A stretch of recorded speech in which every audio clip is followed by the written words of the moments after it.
On the morning of billionaire Mafia boss Gabriel Santoro's wedding, a trembling florist stood hidden behind a wall of white roses, clutching a phone that contained evidence capable of destroying the ceremony. Penelope Hayes had spent weeks creating the most expensive floral arrangements of her life.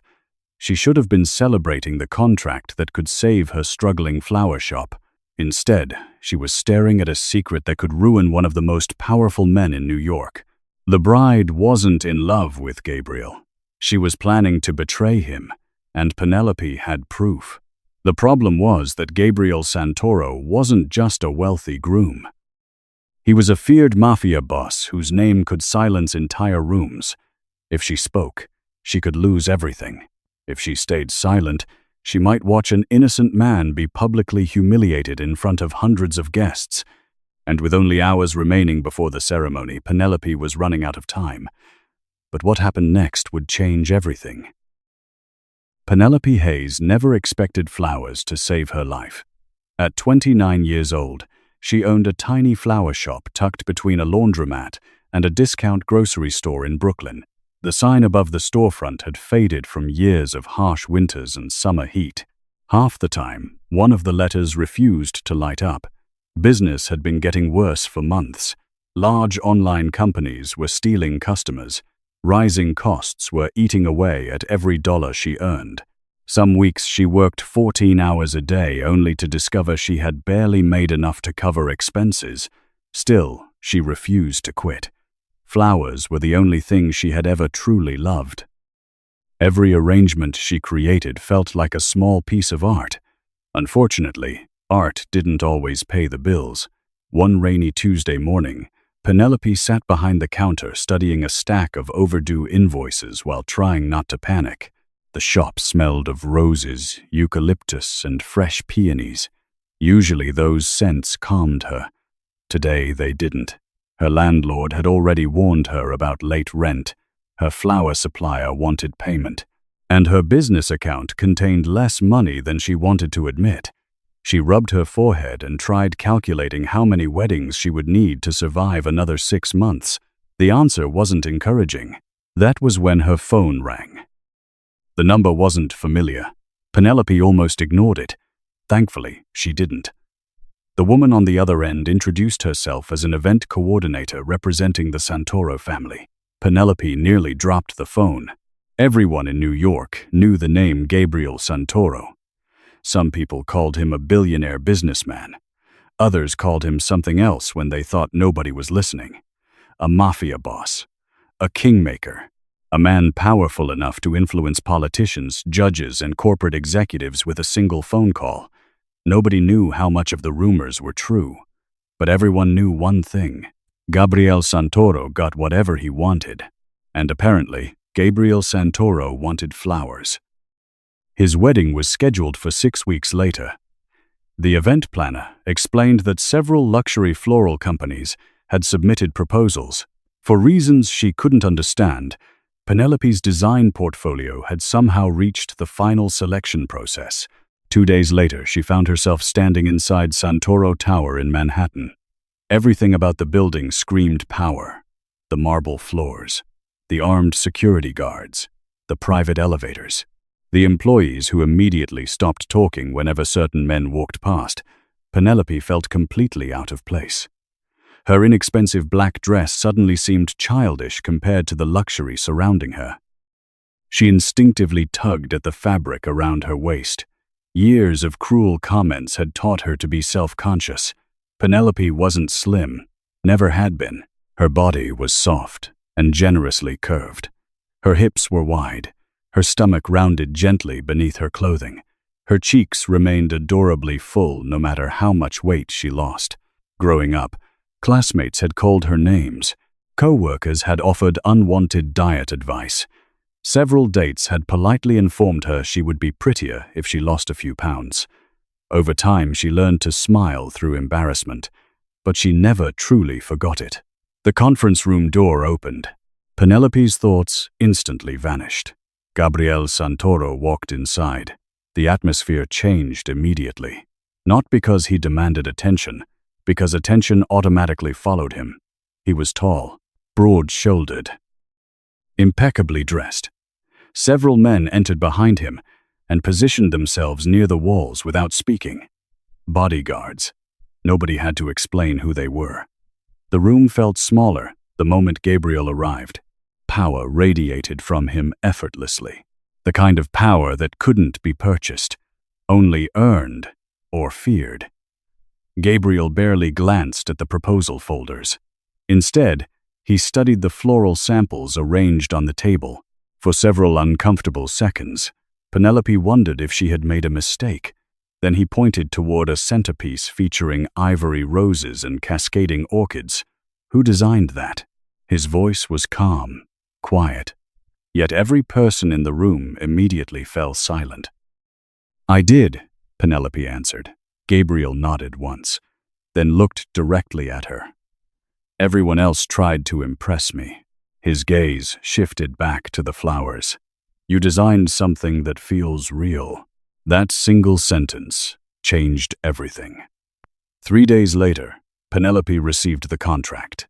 The amount nearly made her cry. One wedding, one opportunity, one chance to save her business. For the next several weeks, she threw herself completely into the project. She barely slept, barely rested. Her small team worked around the clock preparing thousands of flowers. And as the wedding approached, Penelope became increasingly aware that Gabriel Santoro wasn't the only person everyone watched carefully. His fiancée attracted attention too. Beautiful, elegant, perfect, at least on the surface. But every time Penelope interacted with her, something felt wrong. Something hidden beneath the flawless smile. Something that made the florist's instincts quietly whisper a warning she couldn't yet explain. And 3 days before the wedding, that feeling would finally prove correct. 3 days before the wedding, the Santoro estate looked less like a private residence and more like the command center of a royal coronation. Luxury vehicles moved constantly through the gated entrance. Workers hurried across the grounds, carrying decorations worth more than most people's annual salaries. Security personnel patrolled every corner of the property. Every guest list update required approval. Every delivery was inspected. Every movement was monitored. For Penelope, the pressure felt overwhelming. The wedding represented months of preparation and nearly every dollar her company possessed. One mistake could destroy her reputation. One disaster could bankrupt her. That morning, she arrived before sunrise to supervise the installation of the ceremony arch. The structure stood overlooking the Hudson River. Thousands of ivory roses climbed its frame alongside imported orchids and delicate white peonies. The arrangement was easily the most beautiful thing Penelope had ever created. For a moment, she simply stood there admiring it. The sight made her chest tighten with pride. She had built this. A woman who spent most of her life being overlooked had created something extraordinary. Unfortunately, the feeling didn't last long. An event coordinator rushed toward her moments later with another list of changes requested by the bride. Penelope forced herself to smile. The bride had requested changes almost every day. Different flowers, different colors, different placements, different schedules. Nothing was ever quite right. The strange thing was that none of the requests seemed motivated by excitement. Most brides were emotional, nervous, happy, sometimes stressed, but they were invested. This bride felt detached, almost bored, as if the wedding were merely another business transaction. By early afternoon, Penelope was carrying a sample bouquet toward a private garden pavilion located near the back of the estate. The bride had requested approval before the final arrangements were delivered. Penelope followed the stone pathway through manicured gardens and towering hedges. As she approached the pavilion, she noticed voices inside. At first, she assumed she was interrupting a meeting. She slowed her pace. Then, she heard the bride laughing. Something about the sound made her pause. It wasn't joyful. It wasn't nervous. It was cruel. The kind of laugh someone makes when mocking another person. Penelope instinctively stopped. The partially opened doors revealed nothing, only voices. "You really can't believe he's this easy," another woman said. The bride laughed again. "Oh, please. Gabriel practically worships me." Penelope frowned. She should leave. Immediately. Instead, she found herself frozen in place. The bride continued speaking. 3 more days, and everything changes. Her friend sounded amused. "You mean once you're married?"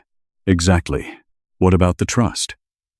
The bride lowered her voice slightly, but Penelope could still hear every word. "The lawyers already confirmed it.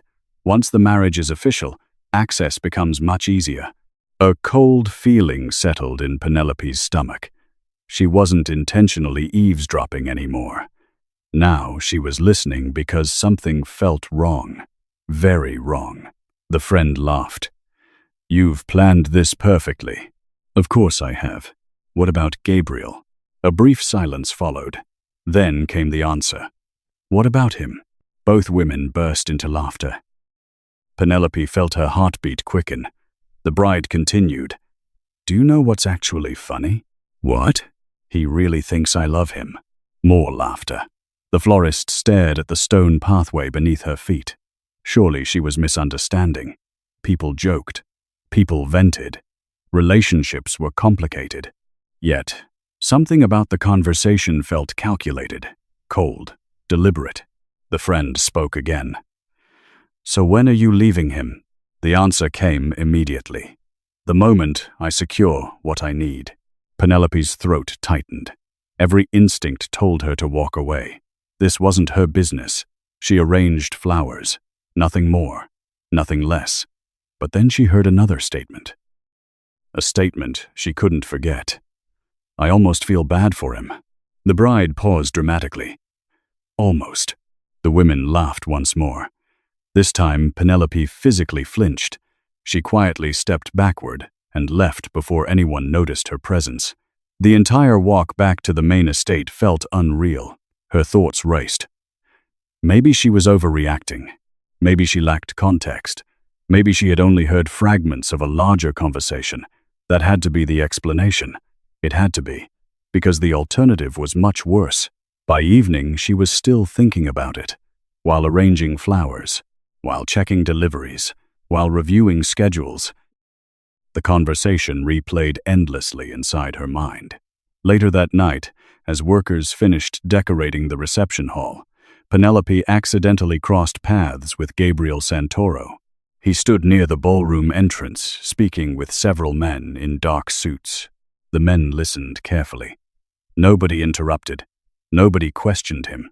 The authority surrounding Gabriel was impossible to ignore. One short instruction from him caused 3 people to immediately move. Another sentence sent someone rushing across the room. This was not a man accustomed to betrayal. This was a man accustomed to loyalty. Absolute loyalty. Gabriel noticed her standing nearby. For a moment, their eyes met. Penelope quickly looked away. She suddenly felt guilty. Not because she had done anything wrong, but because she was carrying knowledge he didn't possess. Gabriel gave a small nod. "Everything going smoothly?" The question surprised her. Most billionaires never spoke directly to vendors, yet his tone was polite, respectful. "Yes," Penelope answered. "I think the flowers are ready." Gabriel glanced toward the ballroom. A faint smile appeared. "The arrangements are beautiful." The compliment should have made her happy. Instead, it made her feel worse. Because standing there, looking at him, she found herself asking a question she never wanted to ask. What if the bride really was lying? What if everything she heard was true? And if it was true, how could she possibly stay silent? Unfortunately, the next morning she would discover evidence that transformed suspicion into something far more dangerous. The following morning, Penelope woke up exhausted. She had barely slept. Every time she closed her eyes, she heard the bride's laughter again. The mocking tone, the casual cruelty, the complete absence of guilt. She kept telling herself to forget it. This wasn't her problem. People made mistakes when they inserted themselves into other people's lives, especially when those people belonged to the Santoro family. By 8 o'clock, she was back at the estate. The wedding was now less than 48 hours away. The atmosphere had changed noticeably. Luxury guests were already beginning to arrive. Black SUVs moved constantly through the property.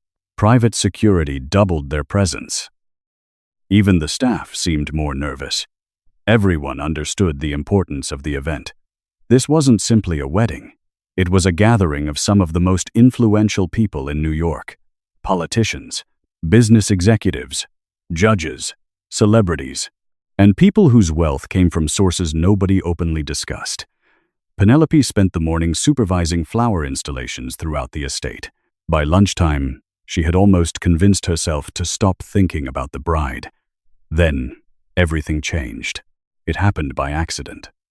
Just like the first conversation, Penelope had been searching for a misplaced inventory sheet when she entered a temporary office near the reception hall. The room appeared empty. She immediately spotted the document she needed sitting on a desk. As she reached for it, voices approached from the hallway. Instinctively, she stepped behind a divider. A second later, the bride entered with the same friend from the garden pavilion. Penelope's stomach dropped. She couldn't leave without being seen. The women sat down only a few feet away. The bride placed her phone on the desk and smiled. "Everything is ready." Her friend looked excited. "What about the video?"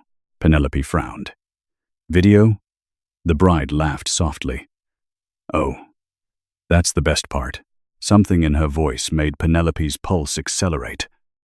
"What do you mean?" The bride opened her phone.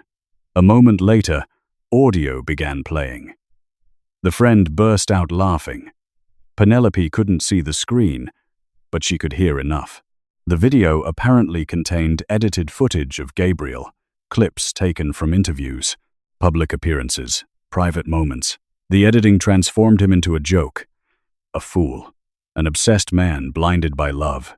The bride seemed delighted. "Can you imagine his face when everyone sees this?" The friend nearly choked from laughter. "In front of the entire wedding?" "Exactly." Penelope felt ice spread through her chest. This wasn't greed anymore. This wasn't a woman planning to leave an unhappy relationship. This was humiliation. Public humiliation. Deliberate, cruel, calculated. The friend shook her head. "You really hate him, don't you?" The bride's expression hardened. For the first time, genuine emotion entered her voice. "I hate what he represents." "What does that mean?" The bride leaned back. "It means I spent 2 years pretending to love him because people like Gabriel Santoro think they can own everything." Her smile returned. "Now everyone will watch him lose." Penelope couldn't believe what she was hearing. The friend lowered her voice. "And after the trust?" The bride nodded. "The trust, the connections, the access." Then she smirked. "And after that, I'm gone." Penelope felt nauseous. This wasn't a marriage. It was a long con. A trap carefully constructed over years. The women eventually left. Several minutes passed before Penelope emerged from hiding. Her hands were trembling. This time, there was no misunderstanding. No missing context. No innocent explanation. She knew exactly what she had heard. And that knowledge created a new problem. What was she supposed to do now? The logical answer was obvious. Nothing. Absolutely nothing. She was a florist, not an investigator, not a family member, not a friend. If she accused the bride without proof, nobody would believe her. Worse, she could lose everything. The wedding contract, her reputation, her business, perhaps even her safety. The bride came from an influential family herself. Making accusations could start a war Penelope wasn't prepared to fight. Yet another voice inside her refused to stay quiet, because every time she imagined remaining silent, she saw Gabriel standing in the ballroom, trusting, confident, completely unaware. The image bothered her more than she wanted to admit. That afternoon, she found herself watching him from across the estate. Gabriel moved through meetings and preparations with calm efficiency. Employees respected him. Security teams obeyed him instantly. Guests greeted him with admiration. Yet, beneath all the power, Penelope noticed something unexpected. Whenever the bride appeared, Gabriel genuinely smiled. Not the polite smile of a businessman, not the controlled expression of a powerful man. A real smile. The smile of someone who believed he had found happiness. That realization hurt, because it meant he had no idea what was coming. For the first time, Penelope understood that her silence carried consequences too. Not speaking was still a choice, and choices had costs. Late that evening, she returned to her flower shop in Brooklyn. The familiar surroundings usually comforted her. Not tonight. She sat alone among buckets of roses and hydrangeas while staring at her phone. Should she call someone? Should she report what she heard? Should she simply walk away? Hours passed. No answer came. Only uncertainty. Only fear. And just when she thought the situation couldn't become more complicated, her phone suddenly lit up with an incoming call. The caller ID displayed a name she never expected to see: Gabriel Santoro. Penelope stared at her phone as it continued ringing. For a moment, she genuinely wondered if she was imagining it. Gabriel Santoro did not call florists. People like Gabriel had assistants for that. Lawyers, managers, entire teams dedicated to handling minor details. Yet his name remained on her screen. After several seconds, she answered. "Hello?" There was a brief pause. Then came the familiar, calm voice. "Miss Hayes." Her stomach tightened. "Mr. Santoro, I hope I'm not interrupting your evening." The fact that one of New York's most powerful men sounded almost apologetic somehow made the conversation more intimidating. "No, sir." Another pause. "I was reviewing tomorrow's schedule." Penelope frowned. "Okay.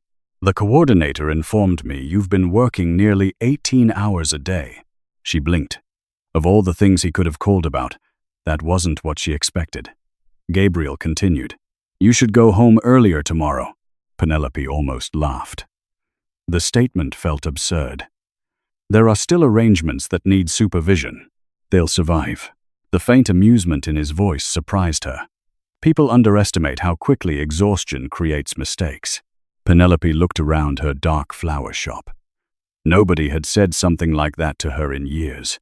Most people only cared about results, not the person creating them. "Thank you," she said quietly. The line went silent again. Then Gabriel asked a question. "Can I ask you something?" Her heartbeat accelerated. "Sure. Why flowers?" The question caught her completely off guard. She expected business, schedules, wedding logistics, not curiosity. Penelope glanced toward a bucket of white roses sitting beside the counter. "My grandmother owned a flower garden." Gabriel remained silent, listening, actually listening. "When I was a kid, I spent every summer helping her." Most people looked at flowers and saw decoration. A small smile appeared on her face. She looked at them and saw stories. What kind of stories? Hope. Apologies. New beginnings. Goodbyes. Gabriel chuckled softly. "That's a very different answer than I expected." "It usually is." For the first time all day, Penelope relaxed slightly. The conversation felt strangely normal, almost comfortable. Then reality returned. The secret, the lies, the approaching wedding, the guilt. Everything crashed back into her mind. She hesitated. For one brief moment, she nearly told him. Nearly. The words reached the edge of her lips. Then fear stopped them. What if she was wrong? What if he thought she was lying? What if he believed she was trying to sabotage the wedding? The opportunity disappeared. A few minutes later, the conversation ended, but after hanging up, Penelope couldn't stop thinking about it. The call had changed something. Gabriel was no longer just a powerful name. He felt human. And that made staying silent even harder. The next morning, she returned to the estate. Wedding day was now less than 24 hours away. Luxury guests filled the property. Private chefs moved through kitchens. Security teams coordinated patrols. The entire estate pulsed with anticipation. Yet Penelope noticed something else. Tension. Subtle. Hidden. But growing. The bride appeared increasingly distracted. Several times Penelope saw her checking her phone nervously. Once, she even snapped at a staff member for no reason. The perfect mask was beginning to crack. Later that afternoon, Penelope carried flowers into one of the reception suites. As she approached the door, she heard raised voices. The bride again, and the same friend. Penelope immediately stopped. This time she wasn't curious. She simply recognized trouble. Then she heard a sentence that froze her in place. "What do you mean he knows?" The bride sounded angry. Panicked. Her friend responded quickly. "I didn't say he knows." "Then why are security people asking questions?" Penelope's pulse accelerated. "Security?" The bride lowered her voice. "Everything is ready, right?" "Yes." "The files?" "Ready." "The transfer accounts?" "Ready." "The video?" "Ready." A long silence followed. Then the bride smiled. Penelope could hear it in her voice. "Good." The friend laughed nervously. "You really want to do this?" The answer came instantly. "I've spent 2 years building this moment." Penelope felt sick. 2 years. This wasn't an impulsive decision. This wasn't temporary greed. This was calculated manipulation stretching across years. The bride continued. "Tomorrow, everyone finally sees Gabriel Santoro fall." The words hit Penelope like ice water. She quietly backed away before they noticed her presence. For several minutes, she wandered the estate without direction. Her thoughts raced. The evidence kept growing. The danger kept growing. And her options kept shrinking. Because now, she knew something else. The bride wasn't merely planning humiliation. There were financial transfers involved. Accounts, files, preparation. This was bigger than she originally believed. Much bigger. As evening approached, Penelope stood alone near the ceremony site overlooking the Hudson River. The sunset painted the sky in shades of gold and crimson. The flowers glowed beautifully in the fading light. Normally, the view would have made her happy. Instead, she felt trapped. A soft voice interrupted her thoughts. "They're incredible." Penelope turned. Gabriel stood behind her. Alone. No bodyguards. No assistants. Just him. His gaze moved across the thousands of flowers surrounding the ceremony arch. "You built all this." Penelope nodded. Gabriel studied the display for several seconds. Then he surprised her again. "My mother loved flowers." Penelope blinked. He rarely spoke about personal matters. "Really?" He nodded. She believed flowers revealed character.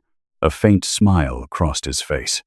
She used to say people who create beautiful things usually have beautiful hearts. Penelope looked away. The guilt became almost unbearable, because every second she remained silent felt more wrong than the last. Gabriel noticed her discomfort immediately. The man missed very little. "Something's bothering you." Her breath caught. For one dangerous second, she thought he somehow knew everything. "What makes you say that?" "No, you've looked worried all day." "Huh." His dark eyes studied her carefully. Not threatening, concerned. And that was somehow worse, because concern was harder to betray. Penelope opened her mouth, then closed it again. Fia won once more. "I'm just tired." Gabriel didn't seem convinced, but he let it go. For now. As he turned to leave, he stopped, then spoke without looking back. "If there's ever something you think I should know," his voice remained calm, "tell me." And with those words, Gabriel Santoro walked away, leaving Penelope standing alone beneath the setting sun. Because for the first time since this nightmare began, she realized something terrifying. She wasn't afraid of speaking anymore. She was afraid she might already be too late.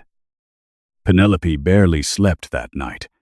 Every time she closed her eyes, she saw Gabriel standing beneath the ceremony arch, trusting, completely unaware. By dawn, she had reached a decision. She would tell him. Not because she wanted to get involved, not because she wanted attention, but because she knew she would never forgive herself if she remained silent. Unfortunately, reality proved far more complicated. The estate was already overflowing with guests. Luxury vehicles stretched along the private entrance roads. Security teams monitored every access point. Event coordinators rushed through hallways. Everyone seemed to be moving at twice their normal speed. Finding a private moment with Gabriel became nearly impossible. 3 times Penelope tried. 3 times she failed. Someone always interrupted. An attorney, a family member, a security chief, a politician. The closer the ceremony approached, the fewer opportunities remained. By late morning, panic began replacing determination. Then something unexpected happened. While delivering floral arrangements to a private lounge, Penelope noticed a familiar voice around the corner. The bride, arguing. Not pretending, not smiling, arguing. Penelope instinctively slowed her pace. "You're overreacting," the friend whispered. "I'm not overreacting." The bride sounded furious. "You said nobody would notice." "They haven't." "Then why is Gabriel's security chief asking questions?" A silence followed. The friend sounded nervous. "Maybe it's routine." "No." The bride's answer came immediately. "He suspects something." Penelope's pulse accelerated. For the first time, the bride sounded genuinely afraid. The friend lowered her voice. "Then maybe we postpone." The bride laughed bitterly. "After 2 years? No." "What if things go wrong?" "They won't." The bride's voice hardened. "They can't." Penelope carefully shifted position. From where she stood, she could finally see inside the room. Both women were focused on a laptop sitting on the table. Several documents appeared open on the screen. Financial records, transfer agreements, bank information. The bride pointed toward the display. "Everything is already moving." The friend swallowed. "What about the offshore accounts?" Penelope froze. "Offshore accounts?" The bride nodded. "Ready." "And the trust access?" "Ready." "And the media release?" "Do." The bride smiled. "Ready. Media release." Penelope's stomach dropped. This was even worse than she thought. The humiliation wasn't limited to wedding guests. The bride intended to expose Gabriel publicly, nationally, possibly internationally. The friend shook her head.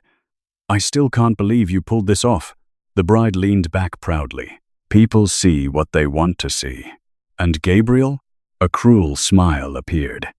Gabriel saw what he wanted to see. For a moment, genuine hatred flashed across her face. He thought money could buy loyalty. The friend looked uncomfortable. "Maybe he actually loved you." The bride laughed. A cold, ugly laugh. "Then he's even more foolish than I thought." Penelope quietly backed away.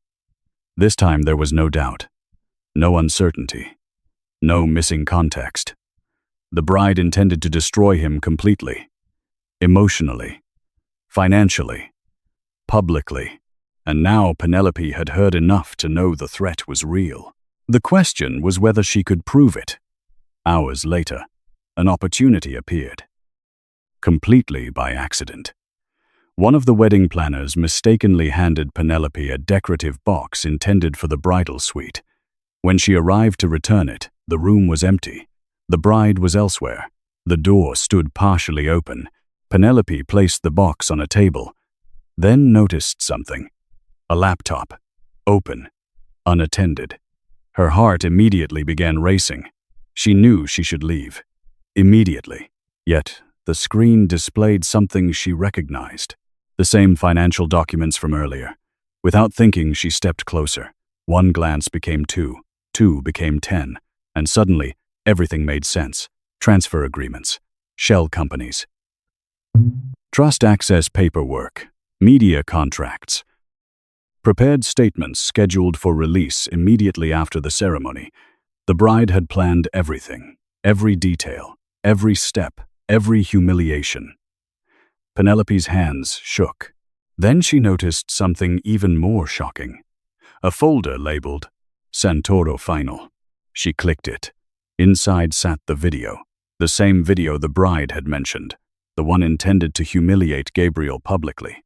Penelope watched only 30 seconds. That was enough. The footage had been edited maliciously. Every vulnerable moment, every emotional statement, every expression of love, twisted into mockery. A weapon disguised as entertainment. Penelope felt physically sick. Without fully thinking, she pulled out her phone. Several photos. A short video recording. Just enough evidence. Just enough proof. Then footsteps echoed from the hallway. Penelope jumped. Her heart nearly stopped. She quickly backed away from the desk. The bride's voice approached. Closer. Closer. Penelope slipped through a side door moments before the women entered.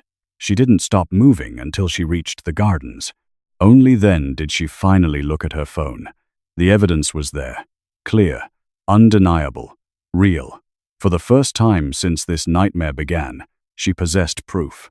Yet, instead of relief, fear washed over her. Because now, the situation had changed completely. She could no longer pretend uncertainty. She could no longer convince herself she might be wrong. Now she had evidence. Now she had responsibility. And if the bride discovered what she had done, there was no telling what might happen. As evening approached, Penelope sat alone near the riverfront, staring at the photos. A voice suddenly interrupted her thoughts. Miss Hayes. She looked up. Two enormous men in dark suits stood nearby. Security. Santoro security. Neither man smiled. Neither man looked friendly. One stepped forward. Mr. Santoro would like to see you. Penelope's breath caught. For a terrifying second, she thought she had been discovered. Then another thought struck her. Maybe fate had finally given her the opportunity she needed, because in her trembling hand sat the evidence that could stop everything. And within minutes, she would be standing face to face with Gabriel Santoro himself. The private office overlooking the Hudson River was silent when Penelope entered. Floor-to-ceiling windows revealed the glowing lights of New York beyond the water. The room itself felt intimidating. Elegant, powerful. Much like the man standing beside the window, Gabriel Santoro turned as she entered. The two security guards immediately closed the door behind her. Penelope's heart hammered against her ribs. For a brief second, she questioned every decision she had made. Then Gabriel spoke. You look frightened. The observation was calm, not accusatory, not threatening, simply honest. Penelope swallowed. Maybe because two men the size of refrigerators escorted me here. To her surprise, Gabriel smiled, a genuine smile. Small, brief, but real. The tension eased slightly. What did you want to see me about? She asked. Gabriel studied her face. For several moments, neither spoke. Then he moved toward his desk. There have been unusual activities surrounding the wedding. Penelope froze. Gabriel noticed immediately. His eyes narrowed slightly. Not with anger, with focus.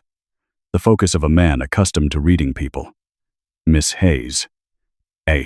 His voice lowered. Is there something you want to tell me? This was it. The moment she had feared for days. Penelope reached into her pocket. Her fingers trembled. Then she placed her phone on the desk. Gabriel glanced at it, then back at her. I didn't want to get involved, she whispered. I tried not to. The room remained silent. I overheard conversations. Gabriel didn't react. I thought maybe I misunderstood. Still no reaction, so I stayed quiet. Her voice cracked. But then I heard more. She pushed the phone forward. And then I found this. For the first time, Gabriel's expression changed. Only slightly, but enough. He picked up the phone, opened the files, viewed the photographs, the financial documents, the screenshots, the video clip, the prepared statements, the transfer agreements.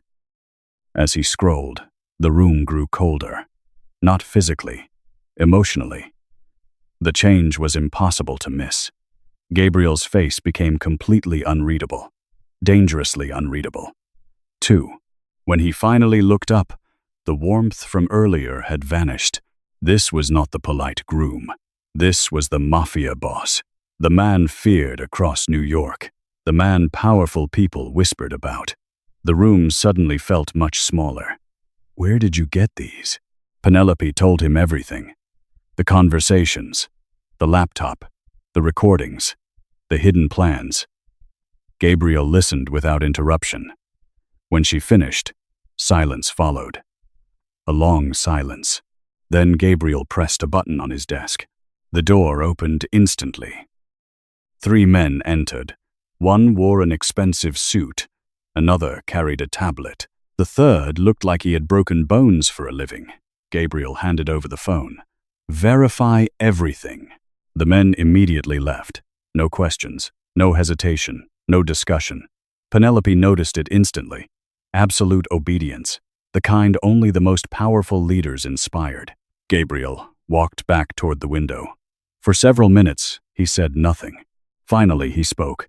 You just saved me. Penelope blinked. I don't know about that. I do. His voice remained calm, controlled. Yet beneath it, she sensed something else. Pain. Real pain. Not because of the money, not because of the business, because someone he trusted had betrayed him. That realization somehow hurt more. Gabriel turned toward her. Why did you tell me? The answer came immediately. Because it was the right thing to do. The room fell silent again. Gabriel stared at her. Not the way powerful men usually looked at people. Not as a tool. Not as an employee. Not as someone beneath him. He looked at her as if seeing her clearly for the first time. Penelope suddenly became aware of every insecurity she carried. The soft curves she spent years hiding. The roundness of her cheeks. The way her black dress hugged her full figure. The parts of herself she had always been taught were flaws. Instinctively, she crossed her arms. Gabriel noticed. Don't. She frowned. What? Hide. The word caught her off guard. Gabriel's expression softened. You spent days protecting someone who could do nothing for you. His gaze remained steady. That's not weakness, Penelope. It was the first time he had used her first name. And somehow that felt more intimate than anything else. Before she could respond, the office door burst open. The security chief entered. His face looked grim. Very grim. Gabriel immediately understood. It's real. The man nodded. Every file. A heavy silence followed. The chief continued. There are also financial crimes. He handed Gabriel a folder. Far more than we expected. Gabriel opened it. His jaw tightened. The room grew still. Dead still. The chief lowered his voice.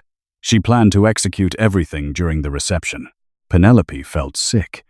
Even now, hearing confirmation made the situation feel unreal. Gabriel closed the folder. His expression became terrifyingly calm. The kind of calm that usually appeared before a storm. What happens now? Penelope asked quietly. Gabriel looked toward the glowing lights outside, then back at her. His answer came in a voice so calm it was almost frightening. The wedding continues. Penelope stared at him. What? The wedding continues. Huh. The chief looked surprised. Even the security personnel exchanged glances.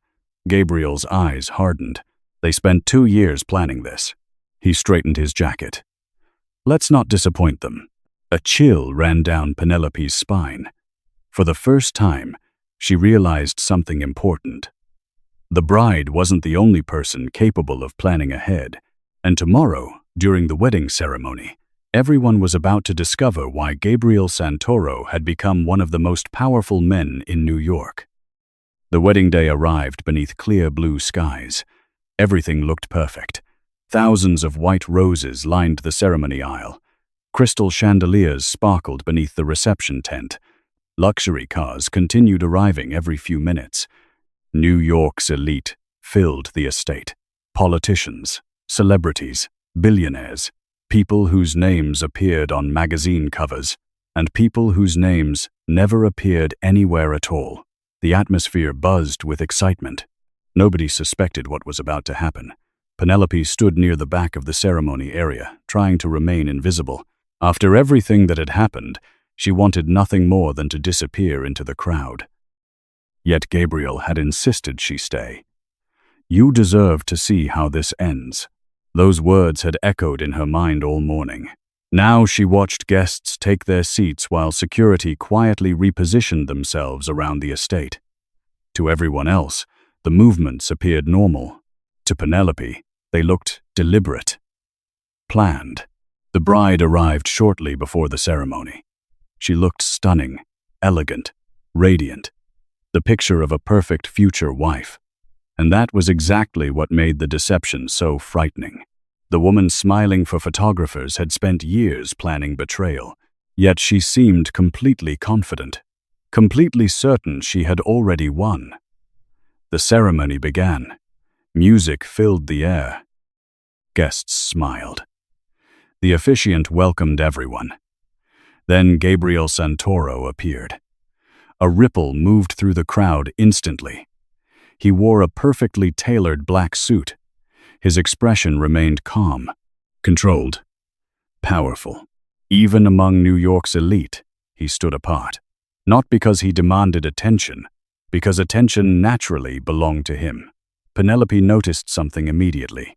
Gabriel showed no sign of anger, no sign of betrayal, no sign that he knew anything. If she hadn't been present during the previous evening, she never would have guessed the truth. The bride clearly felt the same.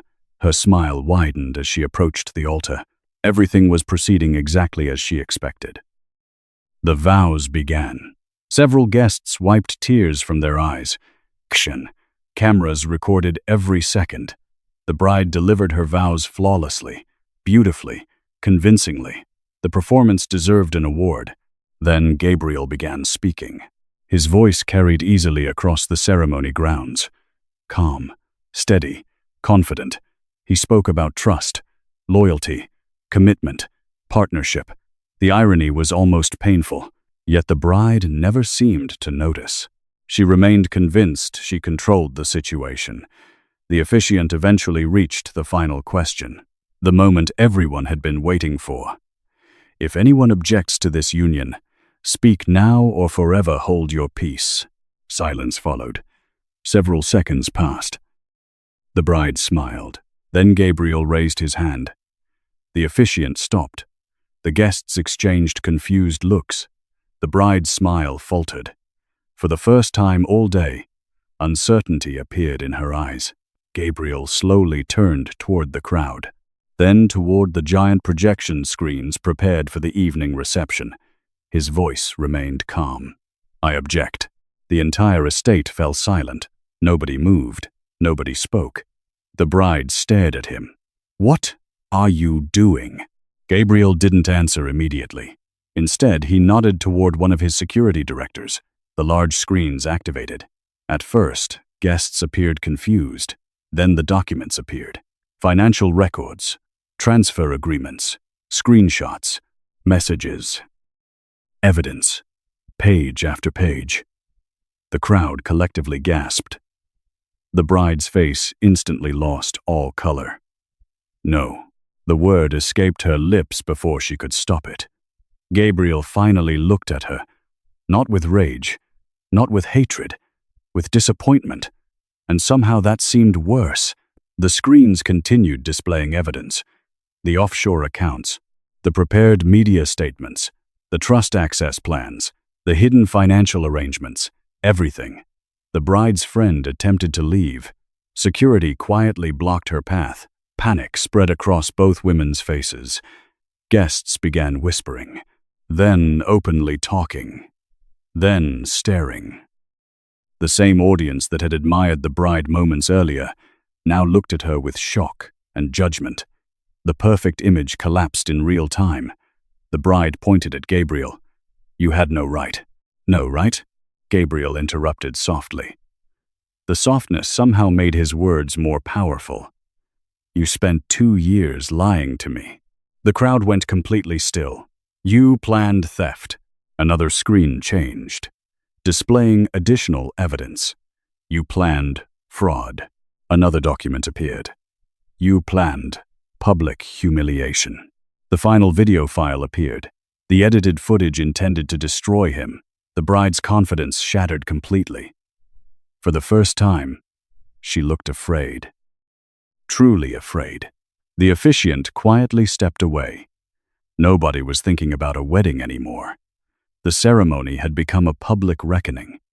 The bride suddenly pointed toward Penelope, standing near the rear of the crowd. Her voice cracked with desperation. She did this.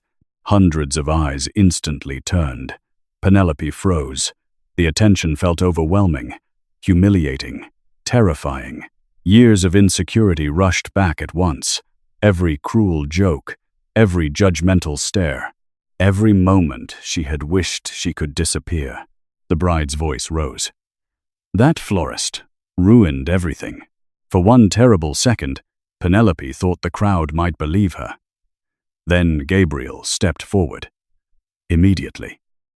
Without hesitation, without doubt, he positioned himself between Penelope and the bride. The gesture stunned everyone, including Penelope. Gabriel's voice carried across the estate. "She saved me." Silence. Absolute silence. Gabriel turned toward the guests. While everyone else lied, his gaze shifted toward Penelope. She told the truth. For the first time in her life, Penelope felt seen.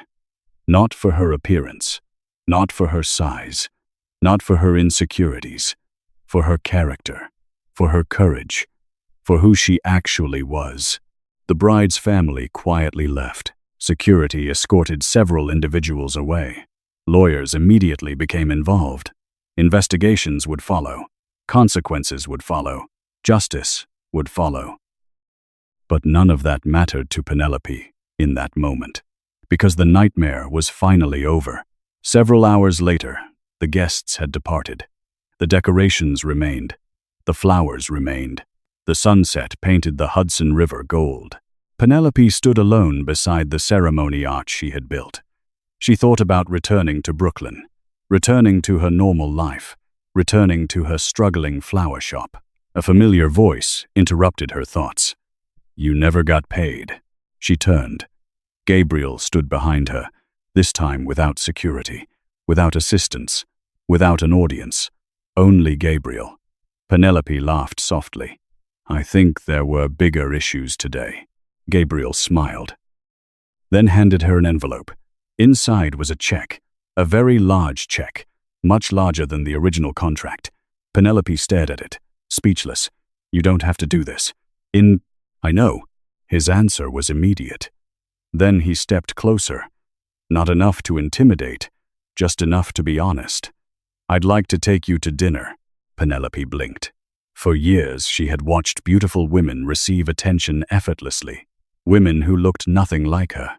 Women who never worried about hiding behind flower displays in photographs. Women who never spent half their lives feeling invisible. Yet Gabriel wasn't looking at anyone else. He was looking at her. Only her. "You know, I'm not exactly what people expect." The words escaped before she could stop them. Gabriel's expression softened. "Neither am I." For a moment, neither spoke. Then Penelope laughed. A real laugh. The first genuine laugh she had experienced in days. "Okay," Gabriel smiled. And somehow that simple smile felt more meaningful than the entire wedding ever had. 6 months later, Penelope's flower shop became one of the most sought-after floral studios in New York. Not because of scandal, not because of publicity, because her work was extraordinary, and because people finally noticed what had always been there. As for Gabriel Santoro, he never forgot the woman who chose honesty when silence would have been easier. Sometimes the person who changes your life isn't the one standing beside you at the altar. Sometimes it's the person brave enough to tell you the truth. If you enjoyed this story, let us know in the comments. What would you have done in Penelope's position? Would you have stayed silent or revealed the truth? Don't forget to like, subscribe, and turn on notifications so you never miss another dramatic story.